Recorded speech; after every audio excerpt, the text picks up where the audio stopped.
In everyone's life, there comes a moment when the perceived stability of one's world is brutally tested. 10 years dedicated to building a strong marital foundation can, in an instant, prove to be nothing but an illusion. The protagonist of this story believed love was sacred, requiring constant care and attention, and that with time it would only blossom and grow stronger. His wife, Meredith, was everything to him, the embodiment of demure beauty, with soft brown eyes and a gentle smile, her voice like the sweetest melody. He saw in her a steadfast partner, capable of weathering any storm life threw their way. But fate had other plans. One fateful evening, seemingly no different from any other, marked the beginning of the end. He returned home later than usual, tired from his work-day, but looking forward to seeing his beloved wife. The scent of lavender and vanilla from lit candles filled the air, creating an atmosphere of comfort and tranquility. Taking off his shoes and loosening his tie, he was about to call out to Meredith when he heard her voice from the living room. At first, he assumed she was on the phone with a friend, as her tone sounded so light and casual. But then, his name was suddenly spoken, and his world began to crumble. What had he heard that made him doubt the sincerity of the person closest to him? The phrase that escaped her lips pierced his heart like a dagger. "Tobias is completely incapable of understanding me." The hatred dripping from every word was devastating. "I can't stand him any more," sounded like a death sentence. A cold, all-consuming despair seized his body, as if he'd plunged into icy water. Every little thing, every action seemed to irritate her. Her words painted a picture of a man stuck in a routine, whose predictability had become unbearable. "I feel like I'm suffocating with him," a confession that hit him like a crushing blow. His heart pounded wildly, drowning out all other sounds, his mind refusing to accept what he heard. He desperately tried to convince himself it was a cruel joke, a tragic mistake. But the disappointment in her voice left no room for doubt. A truth hidden for too long had finally burst forth. In that fateful moment, he should have walked into the room, looked her in the eye, and demanded an explanation. He needed to know what lay behind those words, what had made her feel that way. Instead, he remained in the hallway, like a shadow, clinging to the doorframe, as if it could keep him from plummeting into the abyss. Her voice, muffled by pain and despair, uttered the words that finally shattered his heart.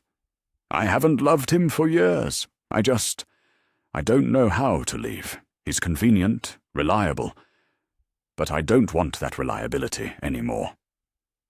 The air seemed to vanish from his lungs, his chest constricted with unbearable pain.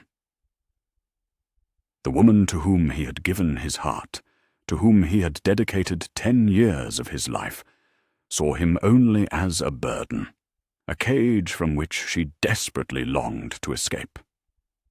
It was impossible to say how much time passed as he stood rooted to the spot, buried under the wreckage of the words that had crashed down on him. A fierce battle raged within him. One part of his being yearned to burst into the room immediately, demand answers, and make her realize the unbearable pain she had inflicted, unaware of his presence. The other part desperately wished to disappear, as if to dissolve into thin air, erase the last 10 years of their shared life from memory, and pretend he had never witnessed this heartbreaking revelation. However, defying his inner turmoil, he did something he had always believed he lacked the emotional strength to do. He turned sharply, walked into their shared bedroom, and pulled a well-worn duffel bag from the closet. His hands trembled betrayingly as he hastily stuffed it with clothes, just enough for a few days, perhaps even a week. His mind was a fog, his body moving by inertia, obeying only instinct. As he zipped up the bag, his gaze inadvertently fell upon their wedding photo on the dresser. In the picture, Meredith smiled radiantly, her arms gently wrapped around him, her eyes sparkling with genuine love and bright hopes for the future. He stared at the image, feeling like a complete idiot, a deceived fool.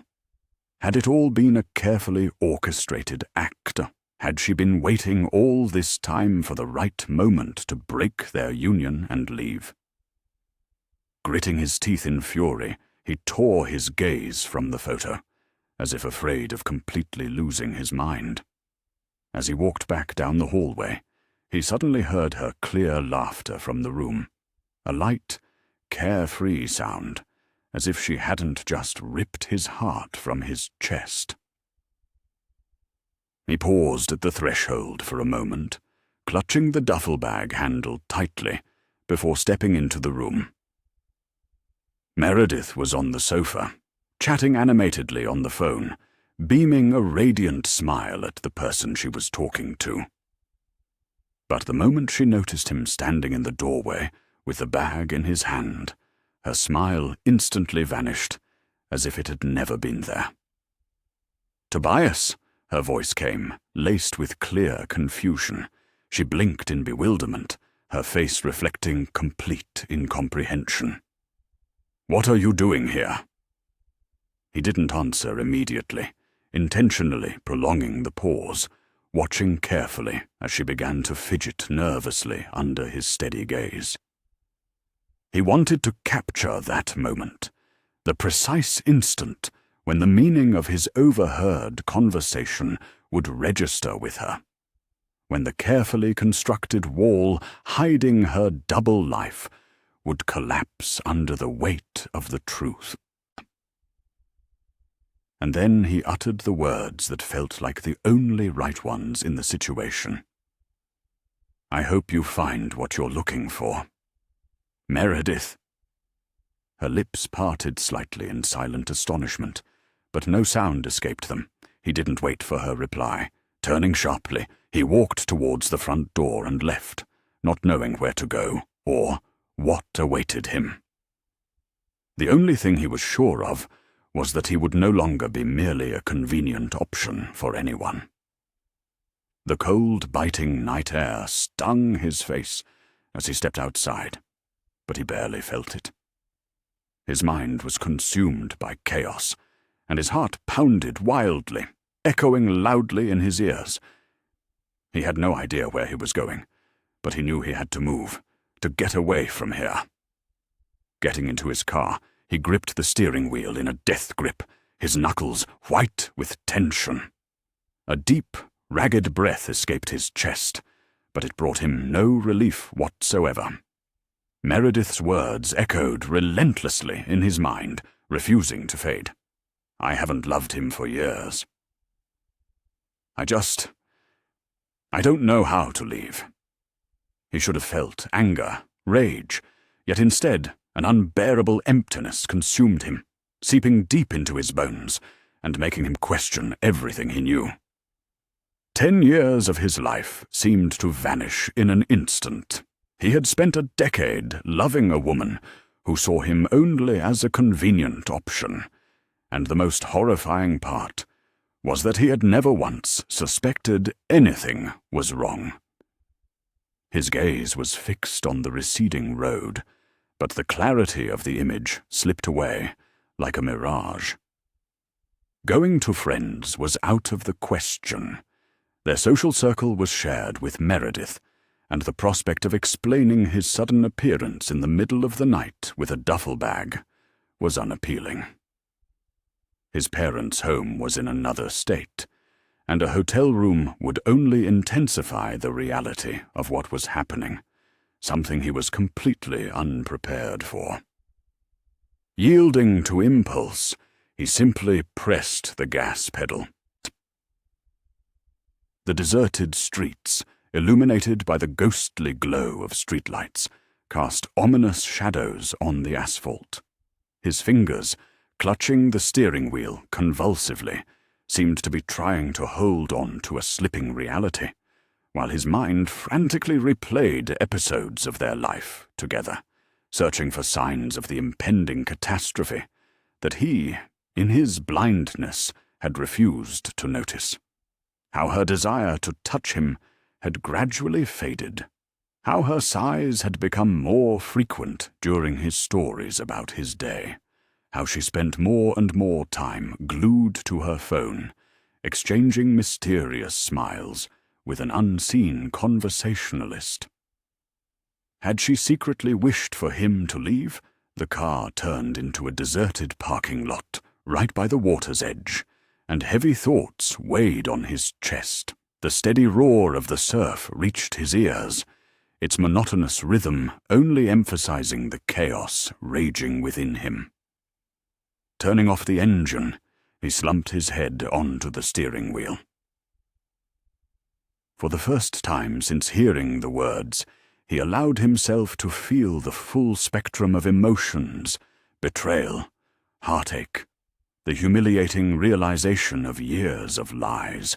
Gritting his teeth, he struggled to hold back the rising sobs, a faint hope for salvation, for a fleeting lapse of judgment, still flickered. But the words had been spoken not in a fit of rage, but as a statement of fact. He had already lost her. He just hadn't realized it until now. A sudden buzz jolted him from his thoughts. His phone screen flashed in the dim light, displaying a name. Meredith. For a second, he just stared at the glowing display. Then, against his better judgment, he answered the call. Tobias. Her voice was hesitant and uncertain. Where are you? He remained silent. The silence between them became palpable, oppressive, and suffocating. She gasped. Listen, I don't know what's going on, but... I heard you, he said quietly. A pause, then more softly. I heard you, Meredith. His voice was calm, despite the storm raging within him. I heard everything. The silence in response was deafening. She stammered. Tobias, I didn't mean to. Don't lie to me, she gasped for breath. Silence again. Then, finally, she asked, Where are you? He could have answered her. He could have given her a chance to fix things, to come up with an explanation, or to beg for forgiveness. But he didn't want to hear it. So he ended the call. And for the first time in years, he allowed himself to acknowledge the bitter truth. He had spent 10 years loving a woman who didn't love him back, and he wasn't going to waste another second of his life on it. Sleeplessness gripped him that fateful night. After ending the call with Meredith, he remained motionless in his car, his gaze fixed on the vast expanse of the dark ocean stretching before him.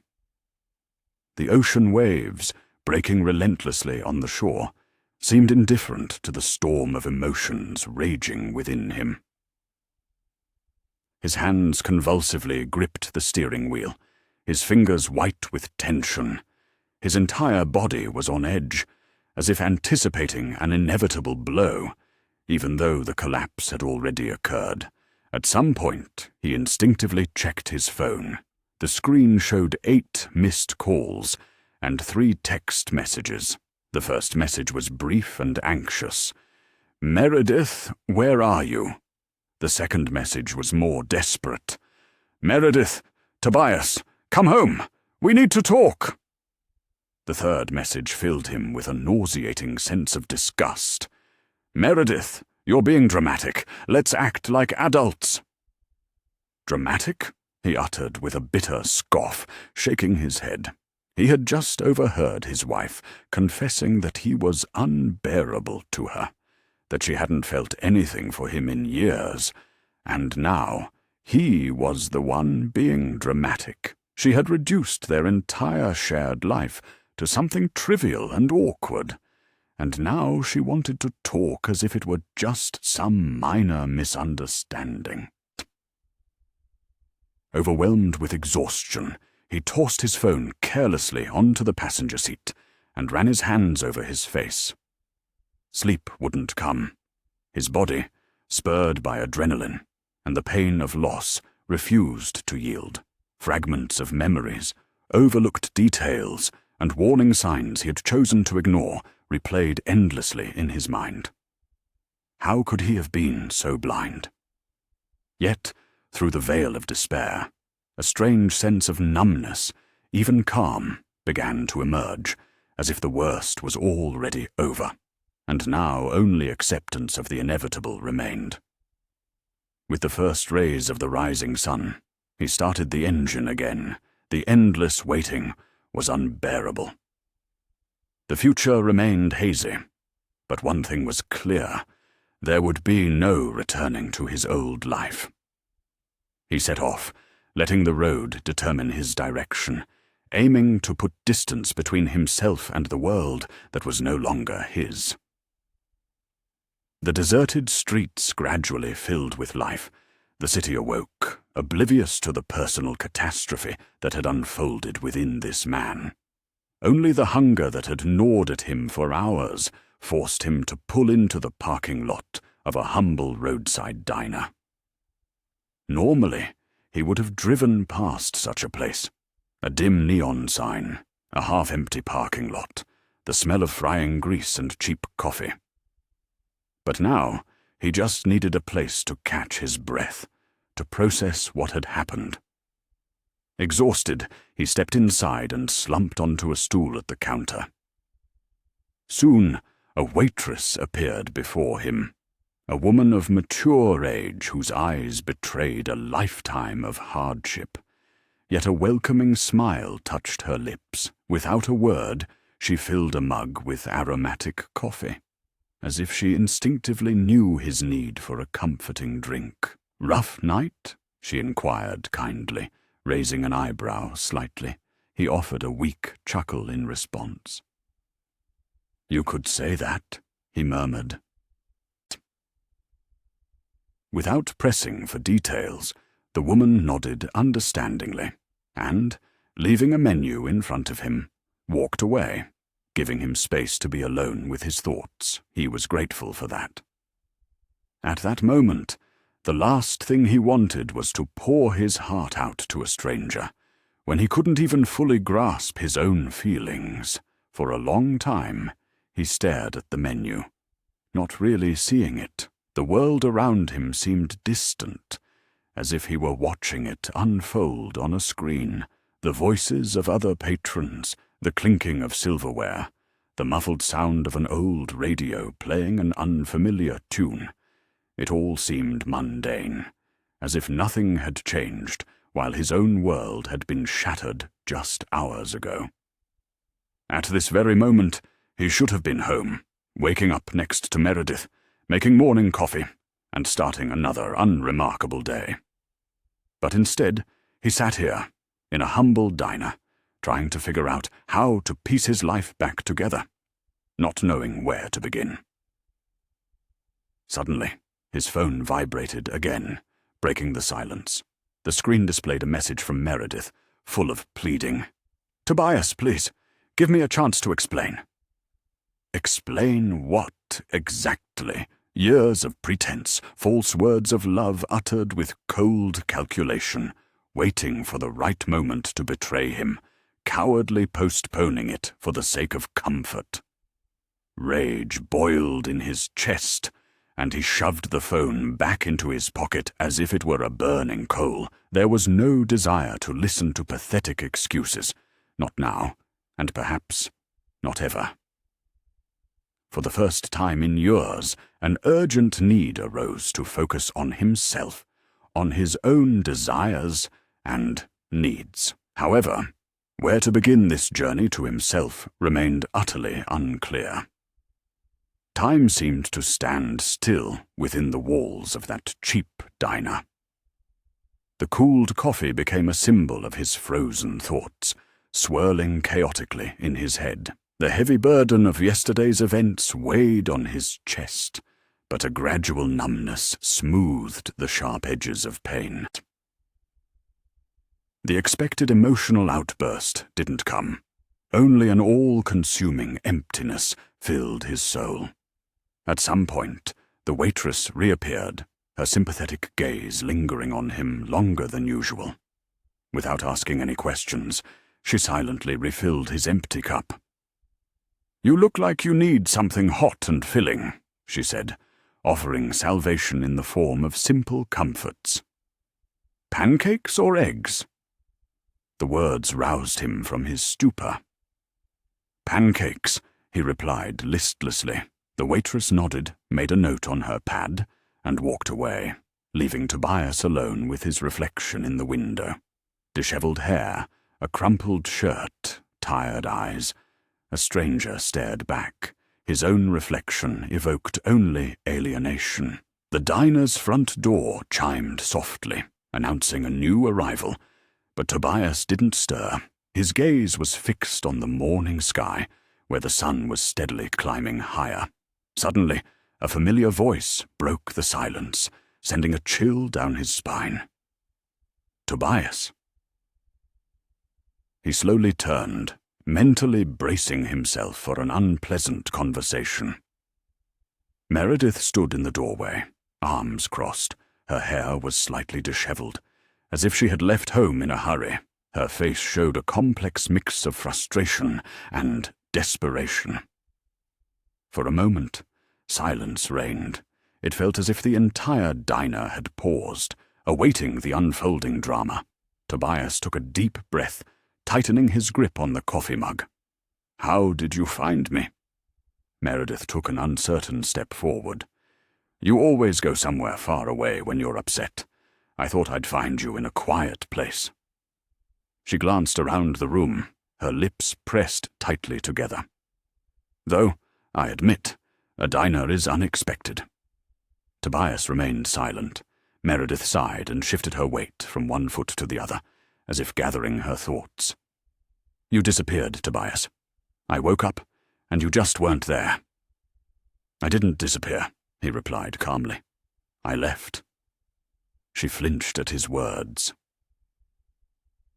"Fine," Tobias said, gesturing to the empty seat opposite him. "Since you're here, explain everything to me." Meredith hesitated, as if she hadn't expected him to actually want to listen. However, steeling herself, she sat down, placing her hands on the table. Her nervousness, uncharacteristic for her, was evident. She confessed that she hadn't wanted him to inadvertently overhear her words, explaining it away as merely an emotional outburst. He repeated her words with bitter irony. An emotional outburst. She leaned forward slightly, trying to soften the situation. Meredith tried to explain that difficulties happen in every relationship, and sometimes people say things they later regret. Tobias tilted his head, as if giving her a chance to justify herself. He asked how long their difficulties had been going on. She faltered, and the answer became obvious. He stated that she had confessed to not loving him for many years, emphasizing that this was not just a fleeting disappointment, but a deeply rooted truth. Guilt flickered in her eyes. Tobias swallowed hard, feeling the numbness in his chest begin to recede. He asked what she had been waiting for all this time, his departure, or a convenient excuse to escape. She quickly retorted that she hadn't been waiting for anything like that, but simply didn't know how to start the conversation. With a quiet but steely tone in his voice, he asked if it had been so hard for her to start a conversation about her fading feelings. Instead, he said, she had allowed him to keep trying, to believe in something that wasn't there. She flinched at his words. Tobias let out a humorless laugh, stating that everything had happened exactly as she hadn't wanted it to. Just as the atmosphere reached its peak tension, the waitress appeared as if from nowhere and placed a plate of golden pancakes in front of him. Her gaze briefly touched Meredith, and in that fleeting contact, an unspoken concern was evident before she silently retreated. The tension in the air was thick enough to cut with a knife. Meredith watched his every move intently, her hands involuntarily clenching into fists, betraying her inner turmoil. "So what now?" Her question hung in the silence. He didn't rush to answer, intentionally prolonging the pause. Slowly cutting a piece of pancake, he allowed the silence to become even more palpable. Finally, he spoke, his voice surprisingly calm and steady. "I don't know yet," he admitted, "but I'm no longer going to be your fallback." Meredith's face instantly drained of color. For the first time since her words had reached him, he felt control of the situation returning to him. Meredith sat opposite him, her face a mask, but he knew her too well to be fooled. She was nervous, betraying herself with her usual fidgeting. She clearly hadn't expected this turn of events. Perhaps she had counted on his weakness, expecting him to beg for explanations, to try and fix what was already irrevocably broken. But he wasn't going to play by her rules. He wasn't going to humiliate himself by pleading for love. She parted her lips as if to speak, but changed her mind at the last moment. Instead, she mechanically reached for a sugar packet on the table and began to fiddle with it, avoiding his gaze. He watched her intently, noticing every little detail. In 10 years of marriage, he had learned to read her like an open book, how she bit her lip when she lied, how she tapped her fingers when she was hiding something. These little details used to seem charming to him.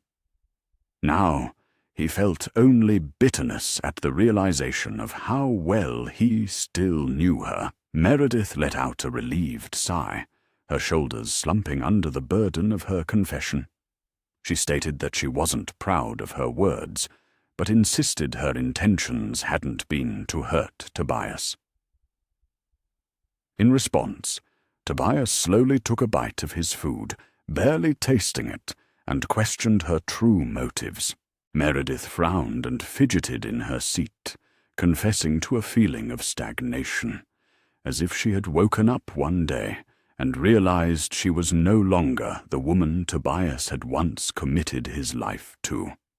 She bitterly acknowledged the unfairness of her behavior towards him, realizing she should have discussed her feelings sooner.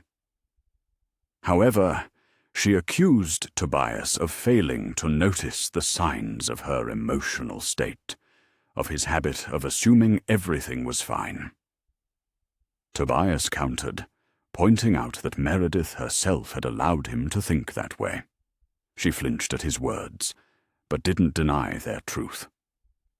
Tobias put down his fork and, leaning slightly forward, asked her directly, would she ever have told him the truth if he hadn't accidentally overheard her conversation? Meredith averted her gaze, and that gesture was a telling answer. Tobias felt his jaw clench, and a painful knot formed in his stomach. He realized he had been married to a woman who was perfectly comfortable living a lie, a woman who preferred to stay in the marriage not out of love, but because it was easier than making the decision to leave. The most horrifying part was that Tobias couldn't tell if she would ever have brought herself to leave, or if she would have continued to live unhappily, accumulating resentment towards him until they were both too old to change anything. Meredith rubbed her temples in despair.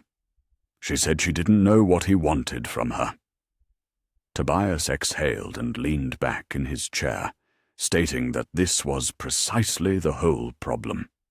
Meredith never knew anything. Silence hung in the air, broken only by the background noise of the diner, the clatter of dishes, the muffled voices of patrons, and the crackling of an old jukebox. Unexpectedly for Tobias, she reached across the table and covered his hand with hers. He instinctively looked at her, and, for the first time during their conversation, saw genuine emotion in her eyes. It wasn't guilt or regret, but rather fear. "I don't want to lose you," she whispered, barely audible. Tobias was stunned. Of all the things he expected to hear, these words were the least likely. He pulled his hand away and stared intently at Meredith. "You don't want to lose me, but you don't love me?" he asked. She swallowed hard. "I don't know. I'm not sure if it's love, Tobias. But I don't want it to end like this." He merely gave a bitter chuckle in response. "You don't want it to end because it's convenient for you, because you don't want to change anything, not because you actually need me." She didn't deny his words. This was the final chord in their relationship. Tobias slowly exhaled and pushed his plate away. "I don't even know what's worse," he confessed, "that you don't love me anymore, or that you would have let me continue to love you, knowing that—" Tears welled in her eyes, but he felt no pity for her anymore. Tobias took some bills from his pocket, tossed them onto the table, and stood up. Meredith followed suit and stared at him, as if trying to figure out how to stop what was happening. "Tobias," she began, her voice trembling, "we could at least—" "No," he cut her off. "We couldn't." She gasped, but Tobias didn't wait for her reaction. He turned, walked past the counter, and stepped out into the morning light. He was walking into the unknown, but one decision was irrevocably made. There would be no going back to his old life. With his first step out of the diner, the air around him seemed to lighten, as if an invisible burden had slightly lifted. The sun's rays, climbing higher, gently touched his skin, but a chill still lingered in his soul. Reaching his car, he gripped the door handle tightly, but he didn't rush to get in. Not yet. Instead, he stood still, gazing at his reflection in the glass. In the reflection, he saw an almost unfamiliar man, dull eyes, unshaven stubble, shoulders slumped under the weight of an invisible burden. Had 10 years spent with Meredith transformed him into this semblance, into someone so used to being overlooked that he stopped noticing he was tolerated instead of loved? Rage flared within him, making him clench his teeth, pushing away the intrusive thoughts. He couldn't give in to weakness. Not now. A sudden sound of footsteps behind him made him flinch. Then her voice came. "Tobias, please, don't leave." For a moment he closed his eyes before turning around. Meredith stood at the very edge of the driveway, arms crossed, her gaze a mix of panic and frustration. "I don't understand," she said, shaking her head. "Why are you making this so complicated? We can talk. We can find a solution." "What solution?" His voice was tired. Another 5 years of pretending. How to make it easier for you to remain unhappy. She flinched, a spasm in her throat. "I never meant to hurt you," she whispered. "But you did." He exhaled sharply and ran a hand through his hair. "Do you think this is just about what you said last night, Meredith? It's about the years you looked at me like a piece of furniture. The years you let me believe in an illusion." She bit her lip and looked away. "I didn't mean to be cruel." "No, you just wanted to be comfortable." Her gaze sharpened. What about you?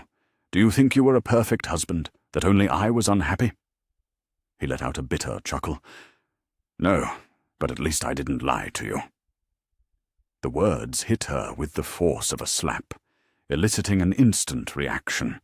Her jaw tightened, and for a moment he anticipated an argument. But then her shoulders slumped, and she seemed to shrink, becoming more vulnerable than ever before. For years he had seen her as the center of his universe, the person around whom his entire life was built. But at that very moment, standing opposite her in the deserted parking lot of the roadside diner, the realization of a truth that should have long been obvious dawned on him. She wasn't his world, but merely a part of it, and a part that no longer fit the whole. She gasped, and then, for the first time, he saw in her eyes the realization that he wasn't waiting for her to fix things, that he wouldn't let her decide his fate, that he had ended it without waiting for a reply. He simply turned, opened the car door, and got into the driver's seat. As he started the engine, he saw her in the rearview mirror. She stood motionless in the parking lot, watching him leave. For a moment, a pang of guilt tried to seep into his soul. He almost succumbed to it. But then he pressed the gas pedal and didn't look back. The car sped across the endless expanse, devouring mile after mile, the monotonous roar of the engine filling the void where Meredith's voice once resonated. The outside world blurred past the window, cities and highways, trees bending in the wind. He wasn't running from anything specific, but he also had no desire to stop. With every mile traveled, the weight of his experience settled deeper within him. This was more than just a heartbreak. These were years spent trapped in illusions, years of self-conviction that love was enough, that diligence and devotion could compensate for the absence of true passion and truth. He had lived in a world of dreams, and now that world had collapsed. He had lost all sense of who he truly was. At some point, he pulled into a gas station on the outskirts of a small provincial town. The place seemed frozen in time. An old sign above the gas pumps, a solitary, rusty vending machine humming by the entrance. Stepping out of the car, he felt his cramped limbs gradually return to life, and the cool air pricked his tired skin pleasantly. Inside the store, the clerk barely glanced at him as he grabbed a bottle of water and a protein bar. However, as he approached the counter, another person caught his attention. By the far wall stood a middle-aged man, appearing to be in his 50s, with weathered hands and a thoughtful expression. He was flipping through a magazine. Something about his appearance seemed familiar, though he couldn't quite place it. Then, as if sensing his gaze, the stranger looked up, and their eyes met. For a moment it seemed to him that a flicker of recognition passed through the man's eyes. Then he nodded, as if he understood exactly what Tobias was going through. The man's words carried the weariness of long years, as he remarked that Tobias looked exhausted from a long journey. Tobias, after a pause, admitted he was running from something, and bitterness tinged his voice. He added that he was more trying to figure out where he belonged.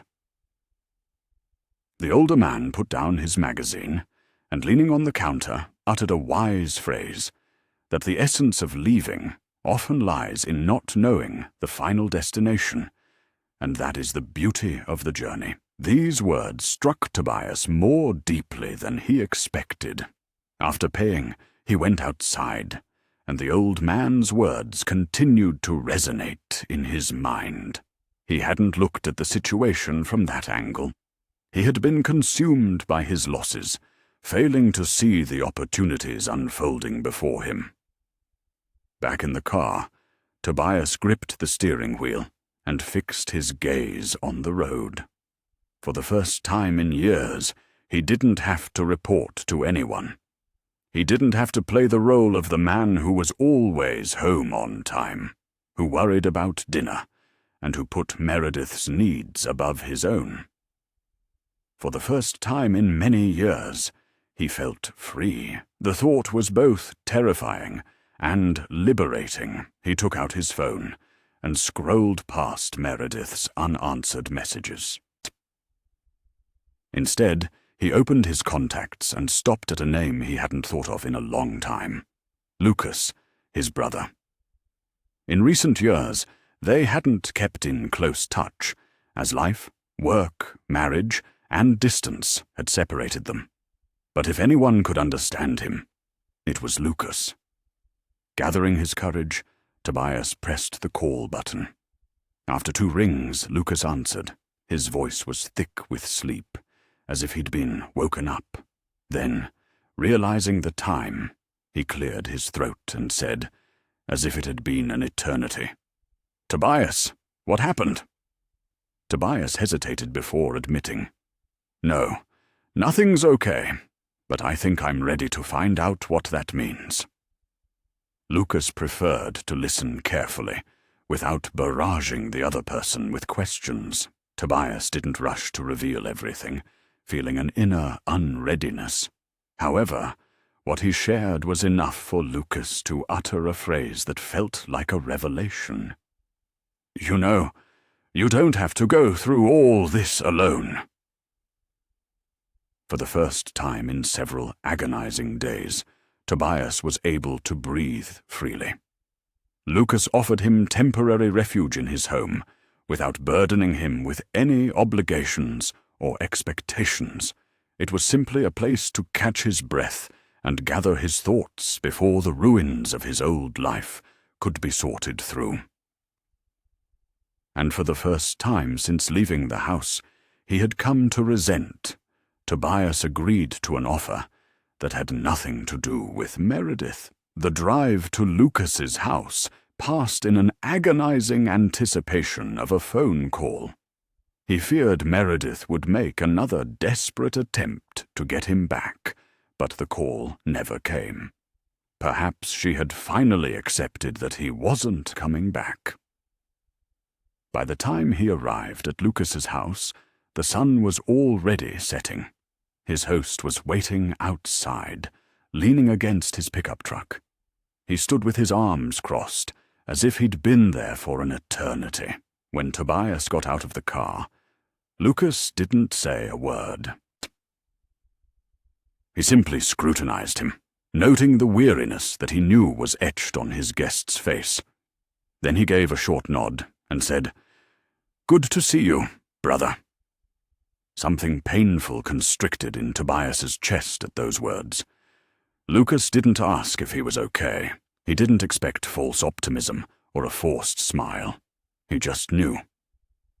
Inside the house, he handed Tobias a cool drink, and they settled onto the porch, enveloped in a calming silence. Somewhere in the distance, cicadas chirped incessantly, and the air was pleasantly warm, with no hint of stuffiness. He suddenly realized how long it had been since he'd felt such peace.